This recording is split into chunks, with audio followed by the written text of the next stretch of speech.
कि ये 14 principles management के किसने डिराइव करे हैं? Henry Fayol itself. किसने दिया भैया जी? हेनरी फेयोल जी ने। तो अब इसको याद करने की ये एकमात्र ट्रिक है जो मुझे डेफिनेटली पता है आपके बहुत अच्छे कमेंट्स आने वाले हैं कि मैडम आपने बहुत अच्छा किया हमें बता के, हम तो बहुत कश्मकश में फंसे थे। यूज रशिया कोड, ये तीन, ये मतलब पूरी आपने याद रखनी है। Use Russia code, I don't think so कि इसमें कुछ ज्यादा कॉम्प्लिकेसी है, ठीक है जी। इसको लो, याद कैसे करना है यूज रशिया कोड को? सबसे पहले यू से आ जाएगा यूनिटी ऑफ कमांड, ठीक है जी, unity of command. S for scalar chain, ठीक है। ई से आ जाएगा आपके पास, बताओ, equity, principle of equity. D से आ जाएगा आपके पास, बताओ जी, discipline, principle of discipline. R से remuneration of employees, remuneration of employees, principle of remuneration of employees. इन सबसे पहले प्रिंसिपल ऑफ लगेगा, उसके बाद ये नाम आएंगे। आफ्टरवर्ड्स अगेन यू, तो इसका मतलब हो गया यूनिटी ऑफ डायरेक्शन, ठीक है।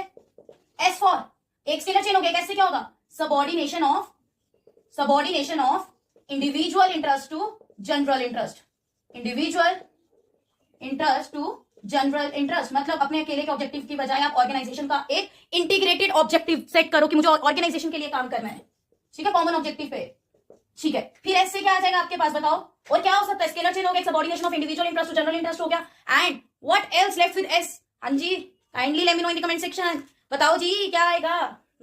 चलिए आपके लिए होमवर्क है, बताओ मुझे कमेंट सेक्शन में, तब से यहां से करते आगे हम। आई से क्या आएगा? क्या बोलते हैं? Principle of your initiative. फिर ए से आ जाएगा principle of authority and responsibility.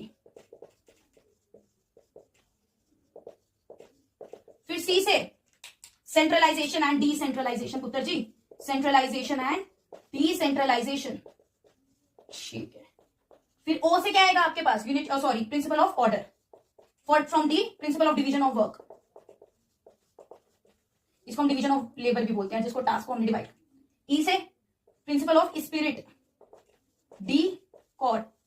अब बताओ इससे क्या होने वाला है? हाँ, यही तो है इंटरेस्टिंग सोचने वाला। हाँ जी बच्चे, तो इसका क्या आएगा बताओ? स्टेबिलिटी ऑफ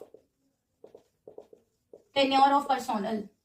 ये आप इसको एकमात्र तरीके से याद रख सकते हो। पर्सोनल आर योर वर्कर्स, ये हमारे वर्कर्स होते हैं पर्सोनल, ठीक है जी। मुझे पता है बहुत कॉम्प्लिकेटेड है इनको याद रखना, it's so difficult because I went from the phase in which you are guys line through what, ठीक है। तो आप इसको, हमारे टाइम पे हमें नहीं पता था, अब हमें पता है, हम आपको बता रहे हैं। यूज रशिया कोड, इसको ऐसे याद रखोगे। U for unity of command, S से स्केलर चेन, डी से इक्विटी, डी से डिसिप्लिन, आर से रेम्यूनरेशन ऑफ एम्प्लॉयज, यू से यूनिटी ऑफ डायरेक्शन, एस से subordination of individual interest to general interest, I से सॉरी एस से again stability of tenure of personnel, I से initiative, ए से authority responsibility, सी से centralisation decentralisation, O से order, D से division of work and E से, oh my god, not spirity, it's esprit de corps, ठीक है जी।